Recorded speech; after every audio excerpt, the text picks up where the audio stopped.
नमस्कार, आप देख रहे हैं के न्यूज। मैं हूं आपके साथ सोनी चौहान। जनहित में आपका स्वागत है। हमारा कल भी बहुत सुंदर हो, इसकी चिंता हम करते हैं, किंतु पृथ्वी का दुर्भाग्य है कि उस पर रहने वाले हमारे सबसे प्रज्ञावान लोग अपनी पृथ्वी को बचाने में असहाय से लगने लगे हैं, क्योंकि ऐसी तस्वीर अब सामने आ रही है जो भविष्य के लिए बेहद घातक होने वाली है। पृथ्वी के साथ जल क्षेत्र भी आज हमारी चिंता का विषय बन गया है। जल क्षेत्र और पृथ्वी पर जल की जरूरतों के लिए बड़े व्यापक स्तर पर बहस हो रही है और इस बहस में शामिल है हमारे भविष्य का सुंदर पक्ष। पूरी दुनिया पानी के लिए अचानक से चिंतित नहीं हुई है, अपितु ये कहा जाए कि संकट बहुत लंबे समय से हमें आने वाले संकटों की ओर ध्यान दिला रहा था और अब दुनिया के अधिकांश देश जो हैं जब जल संकट से जूझने लगे हैं तो हमें अपने आने वाले भविष्य का सुंदर पक्ष विकृत सा होता दिखाई दे रहा है। संयुक्त राष्ट्र विश्व जल विकास रिपोर्ट साझेदारी और सहयोग के जुड़ाव विषयों पर केंद्रित है और हम इसमें ये बताया गया है विस्तार से कि 2 अरब लोगों के पास सुरक्षित पेयजल उपलब्ध नहीं है। 3.6 अरब लोग सुरक्षित रूप से प्रबंधित स्वच्छता सुविधाओं तक पहुंच से दूर हैं। यद्यपि 2016 में पानी की कमी का सामना कर रही वैश्विक शहरी आबादी 93 करोड़ थी, जो कि अब 2050 में बढ़कर संभवतः 1.7 से 2.4 अरब तक पहुंचकर दोगुनी हो सकती है और जल के स्रोत सूख रहे हैं। ये चिंता का विषय है। इनका सूखना जीवन का सूखना है और आज स्वीकार करना पड़ेगा कि सबसे अहम जल है और इसको यदि प्राथमिकता से ज्यादा निवेश करके नहीं बचाया गया तो सतत विकास लक्ष्य हम हासिल नहीं कर सकेंगे। और ये भी बहुत बड़ा सत्य है कि इस तरह के एजेंडे और निवेश में कोताही की गई तो भारत समेत दुनिया भर को संयुक्त राष्ट्र के सतत विकास लक्ष्य के 17 में से किसी भी लक्ष्य को हासिल करना मुश्किल हो जाएगा। और आपको बता दें कि दुनिया भर में लगभग 900 नदियों, झीलों और जल आधारित प्रणालियों का 153 देश मिलकर उपभोग करता है और ये नदियां ना होती तो झीलें भी ना होती, जल स्रोत के दूसरे साधन ना होते और गांव-गांव तालाब और कुएं ना होते तो क्या होता, कल्पना करना बेहद मुश्किल है।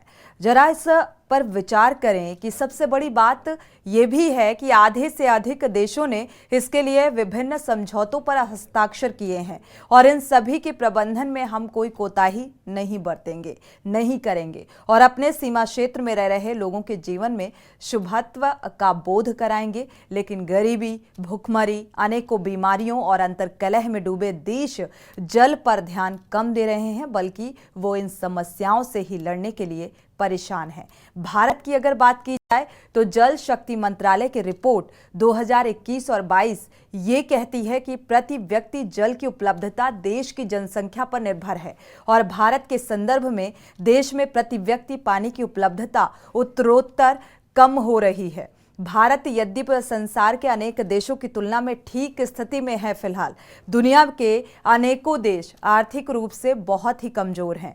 वो जल क्या बचाएंगे। वर्तमान में राष्ट्रीय जल नीति 2012 प्रभावी है। राष्ट्रीय जल नीति का मुख्य उद्देश्य जल क्षेत्रों की वर्तमान स्थिति का संज्ञान लेना है, कानूनों और संस्थानों की एक व्यवस्था तैयार करने की रूपरेखा और योजना प्रबंधन और जल संसाधनों के उपयोग में एकीकृत राष्ट्रीय परिप्रेक्ष्य की एक कार्य योजना का प्रस्ताव करना है। और ये सब अच्छा है, लेकिन बजट को लेकर अभी भी भारत सरकार ज्यादा मुखर होकर आगे नहीं आ रही, जबकि ये सरकार को समझना जरूरी है कि दुनिया की सबसे बड़ी जनसंख्या का जल को लेकर दबाव भारत सरकार पर है।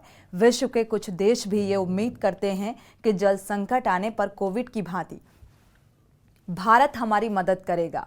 भारत सरकार के लिए एक बड़े संकल्प की ये आवश्यकता महसूस की जा रही है कि वो जल शक्ति और विशेष जल संरक्षण के लिए विशेष बजट लाए, ताकि उसकी आने वाली समस्याओं से सामना नहीं हो और देश की जनता में निश्चिंतता का भाव हो। आज अत्यधिक सूखे की बढ़ती घटनाएं पारिस्थितिक तंत्र पर दबाव डाल रही हैं और जिससे पौधे, पशु प्रजातियों दोनों के लिए एक गंभीर परिणाम सामने आने लगे हैं। कृषि समुदायों में निवेश करके किसान ऐसे लाभान्वित हो सकते हैं, लेकिन उन्हें भी पानी की समस्या ने फिक्र में डाल दिया है।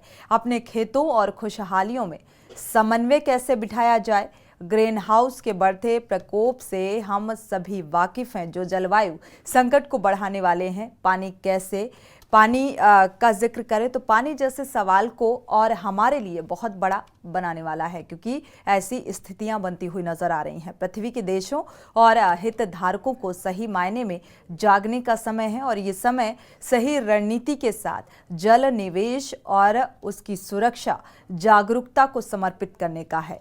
यदि ऐसा नहीं हुआ तो ये मानकर चलिए कि हमने तो चाहे जैसे जीवन जी लिया, लेकिन हमारी आने वाली जो पीढ़ियां हैं वो हमें कोसेंगी। और एक तरफ बाजार है तो दूसरी तरफ उपभोक्ता है जो निहायत गरीब है, और जल खरीदेंगी कैसे, हमें उनके बारे में सोचना है। यानी कि जल संरक्षण की ओर ध्यान देने की ज़रूरत है, जिस तरीके की ये परिस्थितियां बनती हुई नजर आ रही हैं, और इस बारे में विचार करने की आवश्यकता है। बहुत मामूली श्रम और प्रकृति पर आश्रित है और उनका भविष्य हम अपने सुख के लिए समाप्त नहीं कर सकते। ऐसे में हमें स्पष्ट होने की आवश्यकता है कि जल निधि, जल निवेश यदि सरकारें करती हैं तो वो अपने सभी नागरिकों के लिए समान जल सुविधाएं दे सकेंगी और सबका जीवन सुरक्षित हो सकेगा। मूल चिंताओं पर आज जब उदासीनता बन जाएगी तो कभी भी सही सामाजिक जीवन और सततता को बनाए रखने के लिए हम पाएंगे कि हमारे पृथ्वी पर हो रहे मनुष्यों को भूलने की आदत है और ये एक बड़ी समस्या के रूप में एकत्रित होगा और उस पर बात करते रहेंगे और फिर उसे भूल जाएंगे, यानी कि नज़रअंदाज कर देंगे, क्योंकि लगातार प्रकृति से छेड़छाड़ की जा रही है और प्रकृति से छेड़छाड़ के बाद अब जल संरक्षण करना हम सब की एक बड़ी जिम्मेदारी है। जिस तरीके से भूजल दोहन किया जा रहा है, आप ये ग्राफिक्स भी आप देख पा रहे हैं टीवी स्क्रीन पर।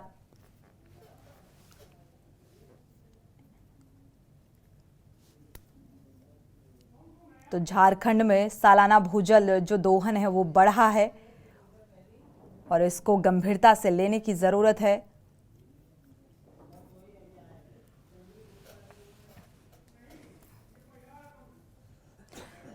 दर्शकों की राय भी इसमें बेहद अहम हो जाती है, क्योंकि लगातार जगह जगह से हमारे संवाददाता भी जुड़ेंगे। दर्शकों की राय भी इस मामले को लेकर बेहद अहम हो जाती है, क्योंकि जल संरक्षण करना एक अहम जिम्मेदारी है हम सबकी। भू दोहन यानी कि जल दोहन, जल संकट का खतरा अब मंडराने लगा है और आने वाले समय में ये बहुत घातक साबित होने वाला है।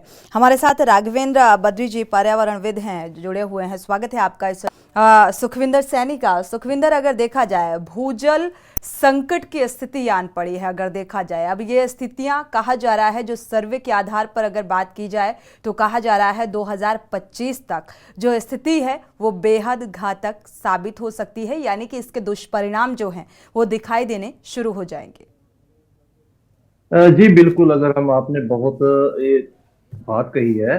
2025 तक जो है ये एकदम डेंजर जोन में जो चला जाएगा। और अभी बहुत जो खतरनाक आंकड़े हैं कि जो एक सर्वे रिपोर्ट है कि 76% पानी जो है धरती में से खत्म हो चुका है। बहुत खतरनाक आंकड़े हैं जिसको सुनने से एकदम कांप जाता है, शरीर कांप जाता है, बड़े बड़े कांप जाते हैं। बहुत खतरनाक आंकड़े सामने आ रहे हैं। अगर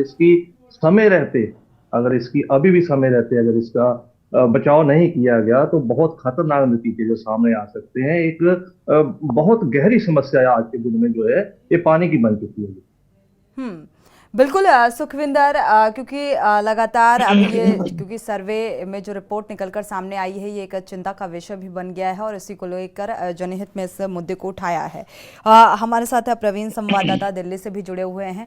प्रवीण का रुख कर लेते हैं। प्रवीण, ये जो सर्वे रिपोर्ट बता रही है या ये कहा जाए अब जो जल संकट सामने आ रहा है, भूजल जो देखा जाए इसका स्तर या बहुत स्थिति कम देखने को मिल रही है जल की, तो इसकी वजह भी जानेंगे। लेकिन फिलहाल क्या पानी का जल संरक्षण कम हो पा रहा है या पानी का यूटिलाइज ज़्यादा हो रहा है, लोग ज़्यादा से ज़्यादा इसका यूज़ कर रहे हैं, क्या कुछ इसके लिए जिम्मेदार माना जाए?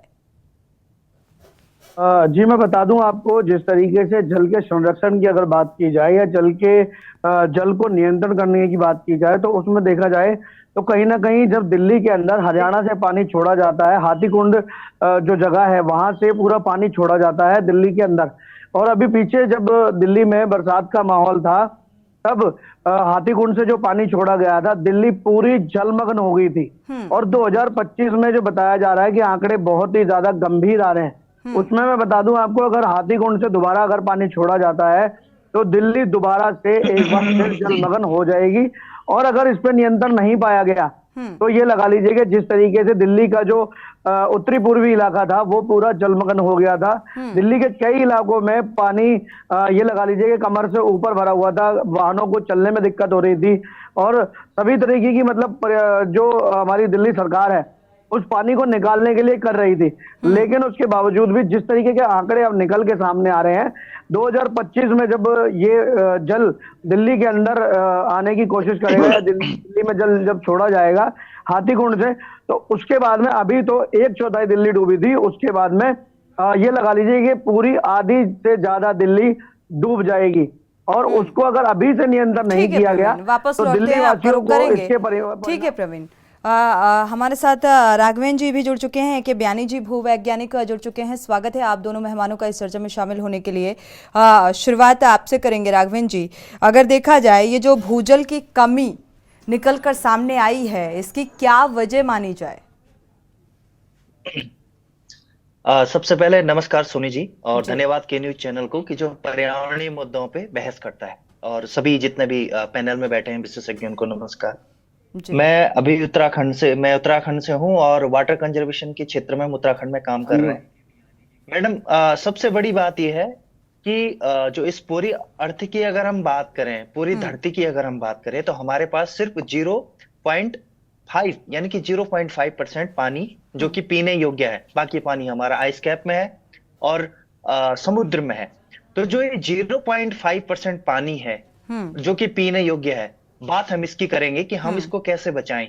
ये या तो नदियों के रूप में है, या झीलों के रूप में है, झरनों के रूप में है, या थोड़ा बहुत ग्राउंड वाटर के रूप में हमारे पास उपलब्ध है। सबसे बड़ा कारण है कि हमें कैसी अर्थ चाहिए, हमें सीमेंट प्रूफ अर्थ चाहिए या फिर हमें जल प्रूफ अर्थ चाहिए। क्योंकि अभी आपके संवाददाता सोनी जी उधर से कह रहे थे कि भाई जो पानी छोड़ रहे हैं वो दिल्ली में आ रहा है और वो वहां बाढ़ आ जा रही है, क्योंकि हमने धरती को सीमेंट प्रूफ अर्थ बना दिया है। क्योंकि हमारा जो विकास है ना, वो सस्टेनेबल तो है नहीं, क्योंकि वो तो कंक्रीटीकरण हो गया, धरती को सीमेंट प्रूफ बना दिया। तो जो भगवान जो हमारा हाइड्रोलॉजिकल साइकिल है, समुद्र से पानी जा रहा है और वाष्पीकरण हो रहा है, फिर वो वर्षा के रूप में आ रहा है। सवाल ये है, मुद्दा ये है कि हम वर्षा जल को कितना अपने धरती के अंदर ले जा रहे हैं, क्या हम उसके लायक हैं?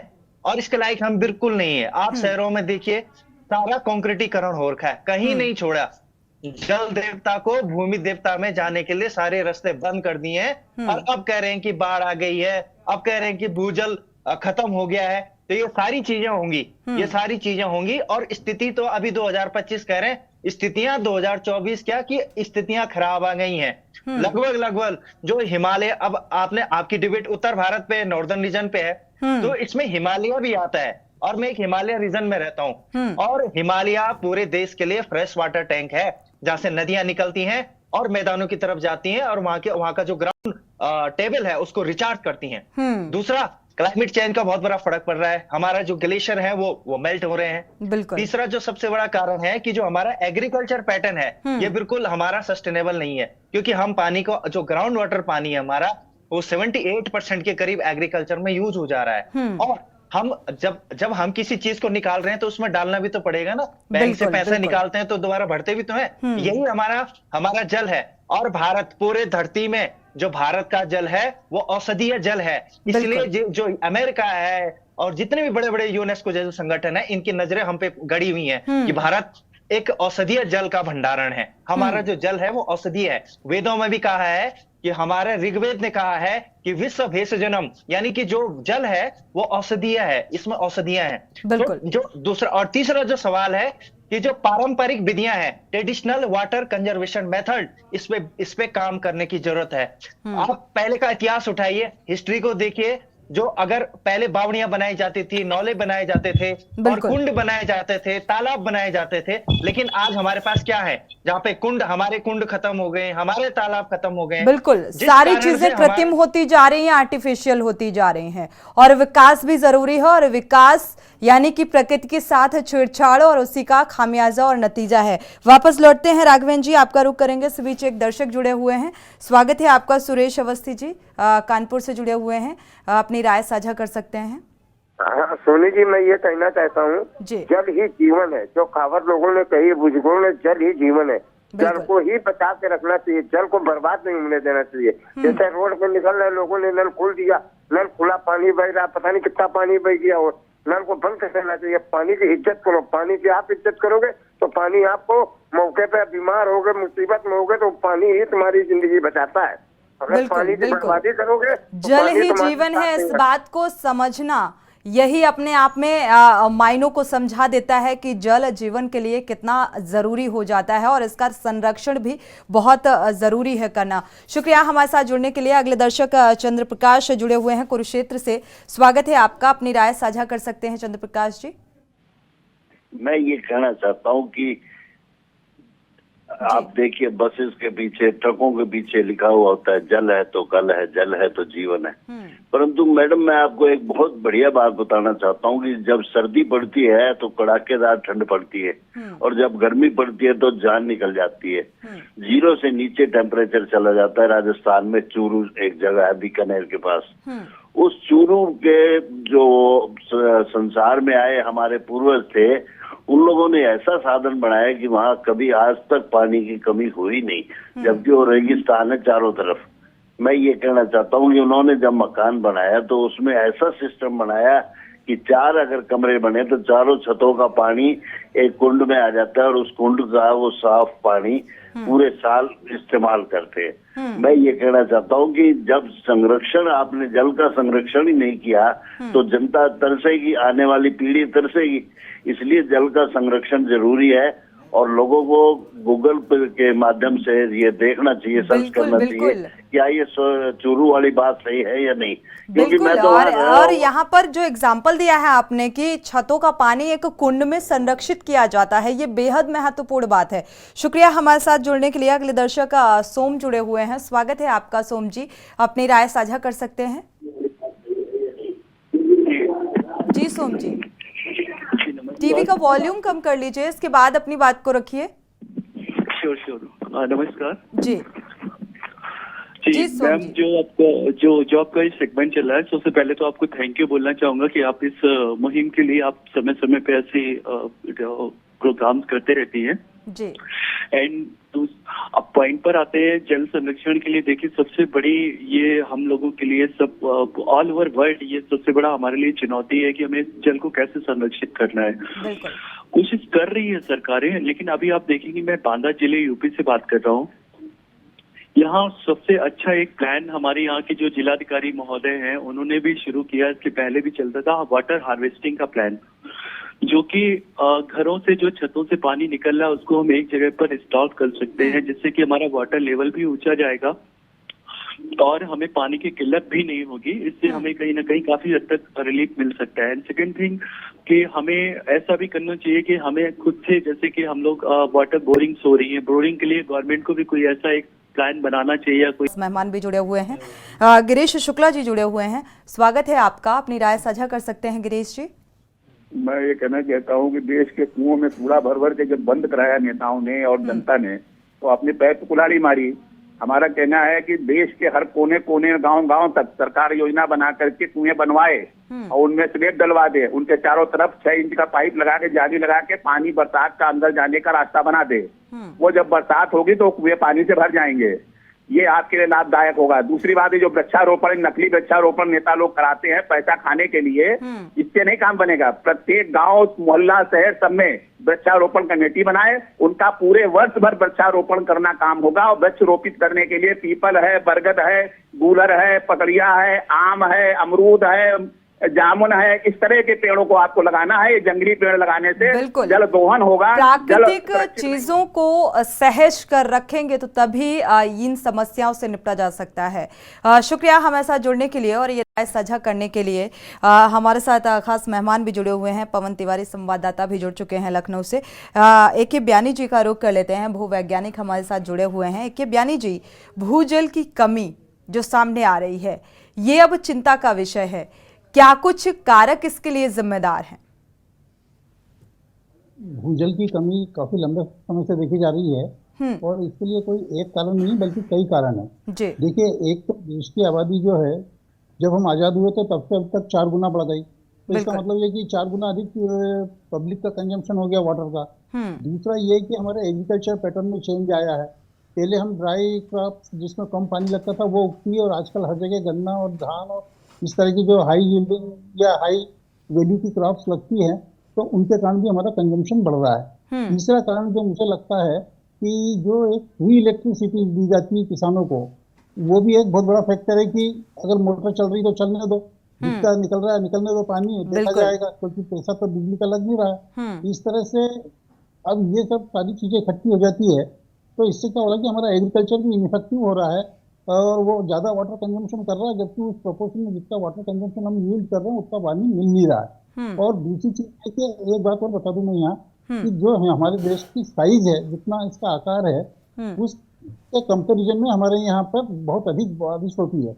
दुनिया की सर्वाधिक बारिश हिंदुस्तान में ही होती है, क्योंकि जो हम आकार के अनुपात में देखें तो ये कहना कि हमारे यहाँ बारिश कम हो रही है ये तो नहीं है, बारिश तो काफी हो रही है। बारिश में भी थोड़ा सा पैटर्न चेंज हो रहा है कि एकाएक टोरेंशियल रेन होती है और एकाएक बहुत अधिक पानी गिरता है, तो वो पानी बहुत अधिक गिरता तो निश्चित रूप से नदी नालों के माध्यम से ही समुद्र की तरफ बहता है। अब अगर धीरे धीरे बारिश होगी तो जमीन के अंदर ज्यादा पानी उतरेगा, और अगर एकाएक तेज बारिश हुई तो पानी कम उतरेगा। तो ये सारे फैक्टर एक साथ मिल गए। और दूसरी चीज ये हो रही कि जब फ्री इलेक्ट्रिसिटी का क्या हो रहा है कि आजकल जो ट्यूबवेल खोदे जा रहे हैं वो 600 मीटर, 700 मीटर, 800 मीटर, 1000 मीटर तक गहराई में जा रहे हैं। तो जब आप इतनी गहराई से पानी निकालेंगे तो इसके भूवैज्ञानिक दुष्परिणाम भी कई तरह के होते हैं, जो अभी तो हमको दृष्टिगोचर नहीं हो रहे, पर थोड़े टाइम बाद दृष्टिगोचर होने लग जाएंगे। एक दुष्परिणाम तो ये होगा कि आपने ऊपर जो पहले 20-30 मीटर पे पानी मिलता था और वो 600 मीटर पे मिल रहा है, तो इसका मतलब ये कि ऊपर से लेकर 600 मीटर तक का एरिया आपने खाली कर दिया। पानी हमारा रहता है रंध्रों में, वो हमको भले से दिखते नहीं हो, पर जमीन के अंदर या छोटे छोटे रंध्र होते हैं और वो एक दूसरे से कनेक्टेड होते हैं, और उसके कारण पानी का मूवमेंट होता है। और पानी जो बरसात का पानी होता है वो जमीन के अंदर प्रवेश करके धीरे धीरे रंध्रों के माध्यम से नीचे की तरफ जाता रहता है और नीचे से फिर ऊपर की तरफ लेवल बढ़ता है। बिल्कुल, इसलिए कहा जाता है कि अगर बारिश अच्छी होती है तो वाटर लेवल अच्छा होता है। अगर हम पानी निकाल देते तो वहाँ क्या होता है, फिर वहाँ पे हवा भर जाती है।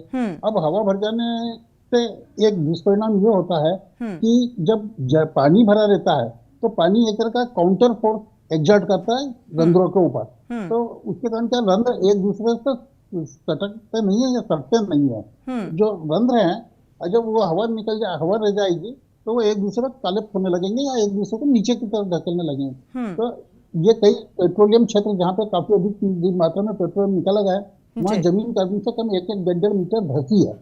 और हमारे यहाँ भी ये हो रहा है, अभी कुछ ही सेंटीमीटर तक के आंकड़े मौजूद हैं, पर ये जो ऊपर से नीचे जब जमीन धसने लगती है तो इसका डायरेक्ट जो इफेक्ट होता है वो रंध्रों के ऊपर होता है, क्योंकि रंध्रों का जो वॉल्यूम है वो कम होगा, और जैसे जैसे वॉल्यूम कम होगा तो आपकी जो जमीन की भंडारण क्षमता है या पृथ्वी की जो भंडारण क्षमता है, जल के भंडारण की क्षमता, वो कम होती जाएगी। तो ये एक भविष्य के लिए बहुत बड़ा हमारे लिए एक चेतावनी हो रही है कि अगर हमने पानी ज्यादा निकाला तो ये उसका दोहन तो हो ही रहा है, नीचे भी जा रहे हैं और ये रंध्र भी घट रहे हैं। बिल्कुल। तो अब रंध्र अगर नीचे जा रहे हैं तो उसके कारण क्या ऊपर जमीन में क्रैक्स आ रहे हैं, कई दिल्ली और उसके आसपास के क्षेत्रों में क्रैक्स देखे गए हैं। वो इसी कारण आए कि हमने ओवर एक्सप्लॉयटेशन ग्राउंड वाटर का करा और उसके कारण जमीन धसी, तो कहीं ज्यादा धसी और कहीं कम धसी, तो उसके कारण ये क्रैक्स आ रहे हैं। तो इसलिए ये का विषय है। अब एक चीज और कहना चाहूंगा कि जो एक संभावना व्यक्त की जाती है कि बिल्कुल पानी खत्म हो जाएगा, ऐसा नहीं है। पानी आप जितना आ रहा है उसमें से काफी कुछ हद तक जमीन के अंदर जाता है, वो तो जाएगा ही जाएगा। अब सवाल ये कि हम पानी कम भेज रहे हैं और एक्सप्लोर ज्यादा कर रहे हैं, तो ये 3 गुना 4 गुना तक पहुंच चुका है कि जितना पानी जमीन के अंदर जा रहा है उससे कुछ क्षेत्र हरियाणा के, दिल्ली के, पश्चिमी उत्तर प्रदेश के ऐसे हो चुके हैं जहाँ 4 गुना पानी ज्यादा एक्सप्लोर होता है। तो ये कहीं ना कहीं हमारे लिए भविष्य में बहुत बड़े खतरे की घंटी बजने वाली है। और इसके लिए अगर हम समय पर चेक जाएं तो मेरे ख्याल से स्थिति को रिवर्स करने में बिल्कुल इस संकट से कैसे उबरा जा सकता है, आगे इस पर भी बात करेंगे। हमारे साथ राघवेंद्र बद्री जी भी जुड़े हुए हैं, साथ ही पवन तिवारी का रुख कर लेते हैं, लखनऊ से संवाददाता जुड़े हुए हैं। पवन तिवारी, अब ये सर्वे में भूजल का जो संकट निकलकर सामने आ रहा है, देखा जाए तो क्या एक बार फिर से वही पुरानी पद्धति को अपनाना होगा? हालांकि अपने वक्तव्य यहाँ पर सामने आ रहे हैं, जैसे कि भूवैज्ञानिक A.K. बयानी जी का कहना है कि कई सारे कारक बताए हैं इसके लिए जिम्मेदार हैं। इसको जल संरक्षण को लेकर लोग कितने अवेयर हैं? क्योंकि अभी भी देखा जाए ज़्यादा से ज़्यादा लोग समरसिबल लगवाते हैं, फिर उसका पानी का बहुत ज़्यादा बर्बादी होती है, जल संरक्षण की ओर ध्यान नहीं दिया जाता है। इसको लेकर भी अवेयरनेस की ज़रूरत है जो आम जनमानस में नज़र नहीं आती है। जी सोनी, आपको बिल्कुल बता दें, जो जल है, जल ही जीवन है, इसको सभी लोग जानते हैं, लेकिन इसको लेकर लोग अवेयर नहीं है। अगर बात की जाए सरकार की, तो सरकार लगातार जल संरक्षण के लिए प्रचार प्रसार भी कर रही है और लगातार अभियान भी चला रही है।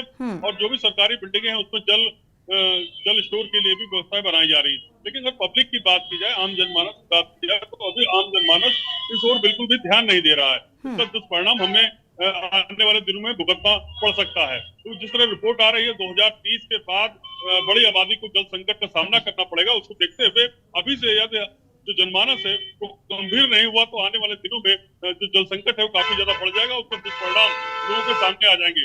जिस तरह से आबादी बढ़ रही है और जो पहले तालाब थे उस तालाबों पर जो रिपोर्ट आई है, उन तालाबों में, अधिकतर तालाबों में कब्जा हो चुका है। जो प्राकृतिक जो संसाधन थे वो धीरे धीरे नष्ट होते जा रहे हैं। बात की जाए पेड़ पौधों की, तालाबों की, पोखरों की, धीरे धीरे नष्ट होते जा रहे हैं। इनसे जो जमीन के अंदर जो जल जाता था उस पर काफी प्रभाव पड़ा है और कहीं न कहीं जो जल स्तर है वो लगातार नीचे गिरता जा रहा है।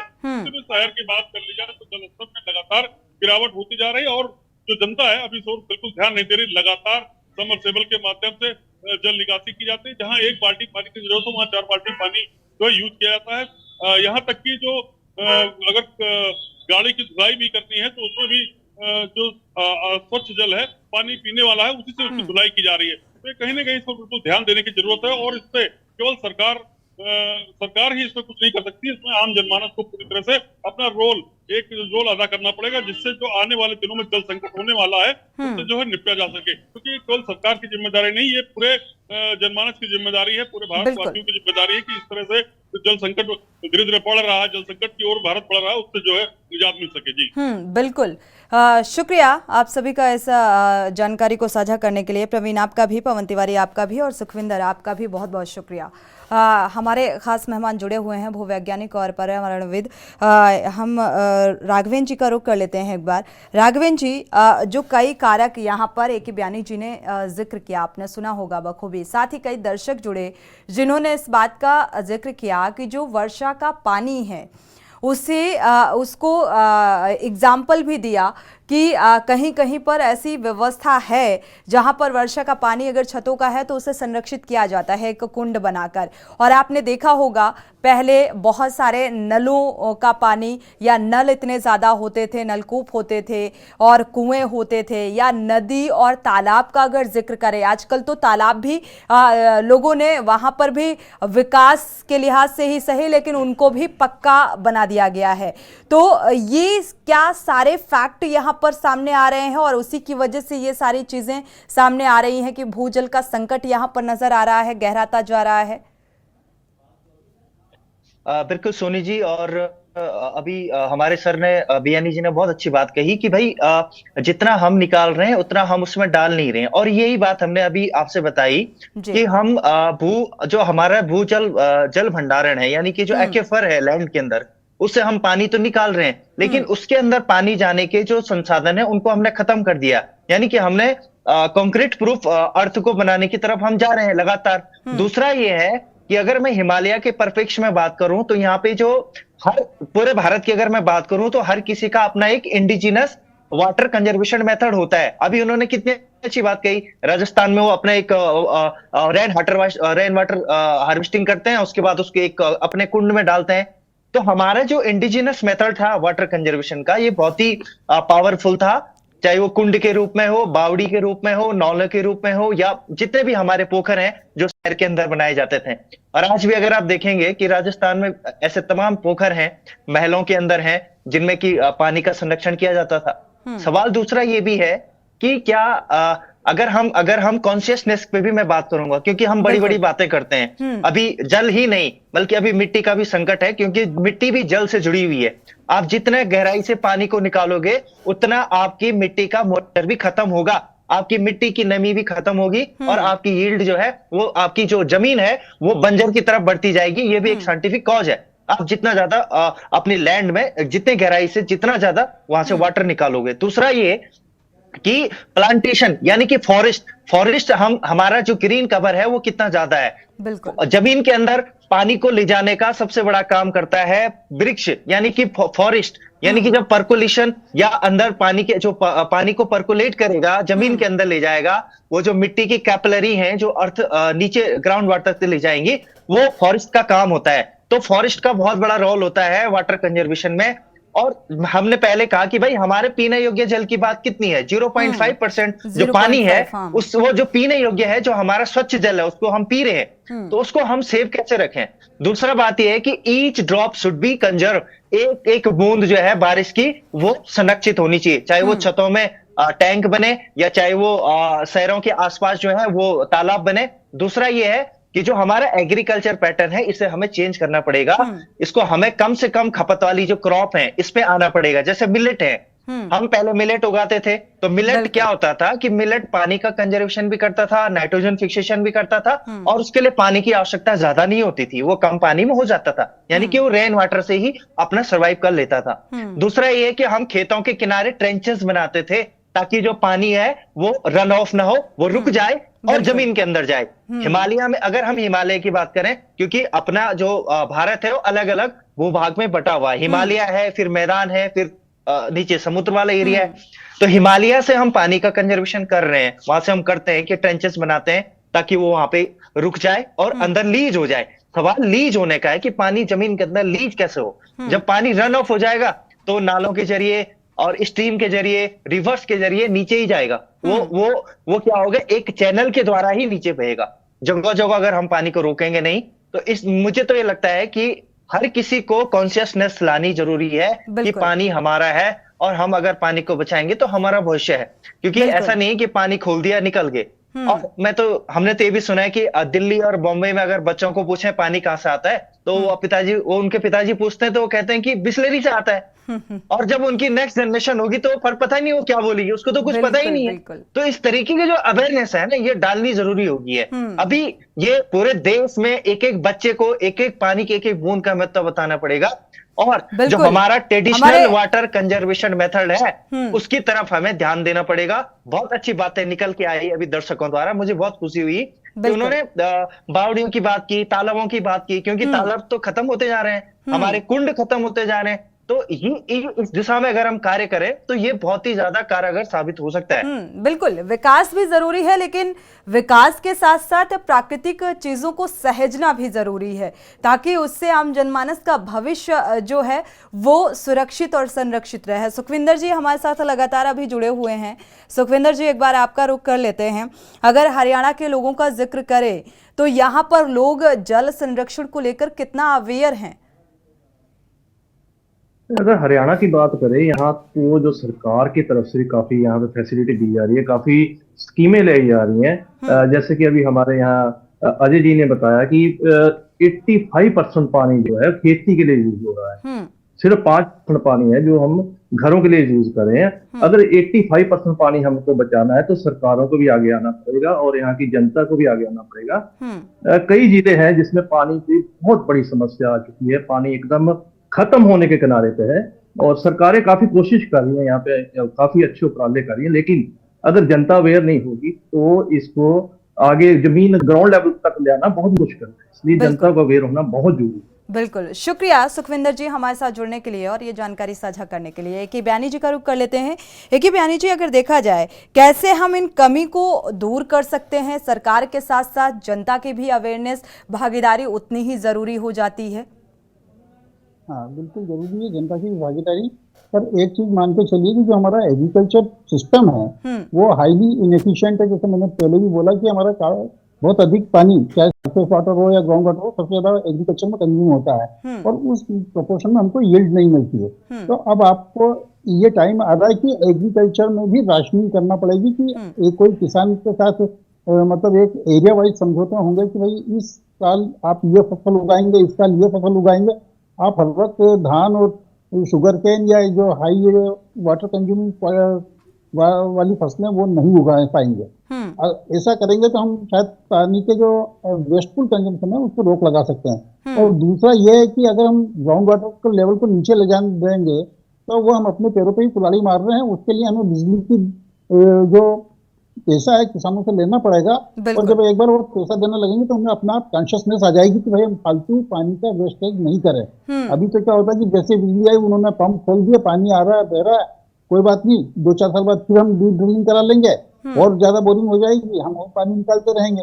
तो एग्रीकल्चर में अगर बिजली का पेमेंट होने लगेगा तो अपने आप एक अवेयरनेस आएगी और कम वाटर कंजम्पशन की बात भी होगी। और दूसरा ये कि आपको फसल की राशनिंग करना पड़ेगी कि इस एरिया में इस साल यही फसल होगी, या 5 साल का प्लानिंग करके कि 2 साल ये फसल होगी, 2 साल ये फसल होगी, 1 साल ये फसल होगी, तभी जाके हम जो पानी की समस्या है उसको हम निपटा सकते हैं।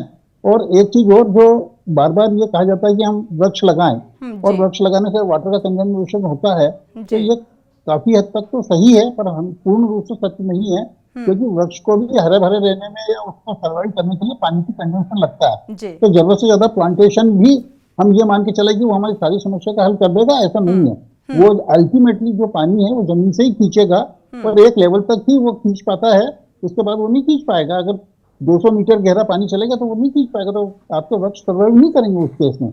आपको ऊपर से ही पानी देना पड़ेगा। तो यानी आप अगर आर्टिफिशियल प्लांटेशन कर रहे हैं तो आपको पानी जो है देना पड़ रहा है उस वृक्ष को सर्वाइव कराने के लिए, न कि वो ऑटोमेटिकली सर्वाइव कर रहा है।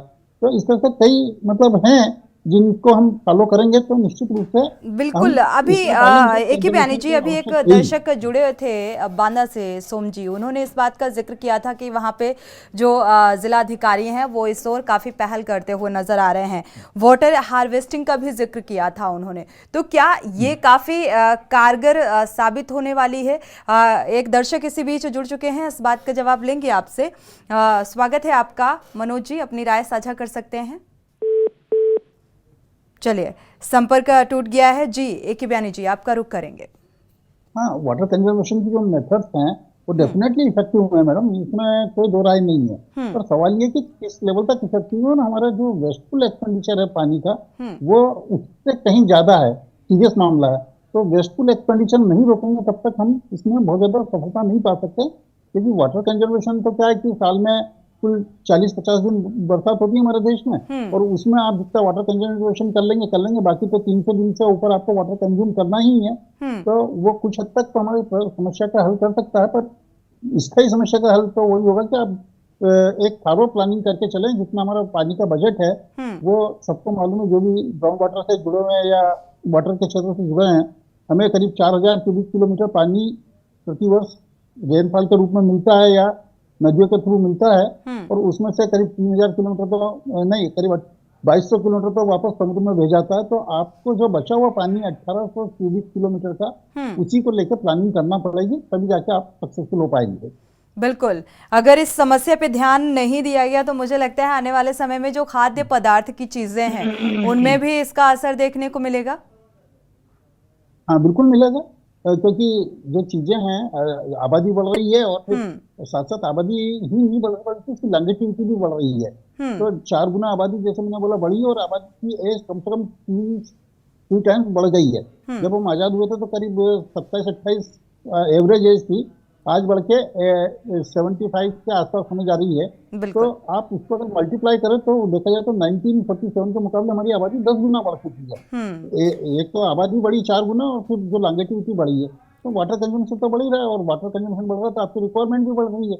तो रिक्वायरमेंट तो एक लेवल तक ही आप फुलफिल कर सकते हैं, तो कल से तो संकट आएंगे ही अगर इस तरह से, क्योंकि लॉन्गेटिविटी तो और बढ़ना ही है। जो हमारे मेडिकल में नए नए इन्वेंशन हो रहे हैं या नई नई चीजें आ रही है, उसको लॉन्गेटिविटी तो बढ़ना ही है। बिल्कुल। तो इन सारी चीजों को एक कॉम्प्रिहेंसिव व्यू लेके चलेंगे तब जाके हमें इसको सक्सेस मिलेगी, सिर्फ आइसोलेटेड व्यू से नहीं मिलेगी इसमें। बिल्कुल, शुक्रिया है कि बयानी जी हमारे साथ जुड़ने के लिए, इस चर्चा में शामिल होने के लिए। साथ ही पर्यावरणविद आपका भी राघवेंद्र जी बहुत बहुत शुक्रिया इस चर्चा में जुड़ने के लिए और ये तमाम अहम बिंदुओं को साझा करने के लिए। लेकिन एक बड़ी समस्या, एक तरफ विकास को रफ्तार भी देना है, दूसरी तरफ जल भूजल का संकट जो गहराता हुआ नजर आ रहा है, इसको लेकर भी संजीदगी बरतनी है कि आने वाले समय में जल संकट का सामना ना करना पड़े और जल संरक्षण को लेकर लोगों की अवेयरनेस भी बेहद जरूरी है। इसी के साथ जनहित में फिलहाल बस इतना ही। आगे खबरों के लिए आप देखते रहिए के न्यूज़ इंडिया।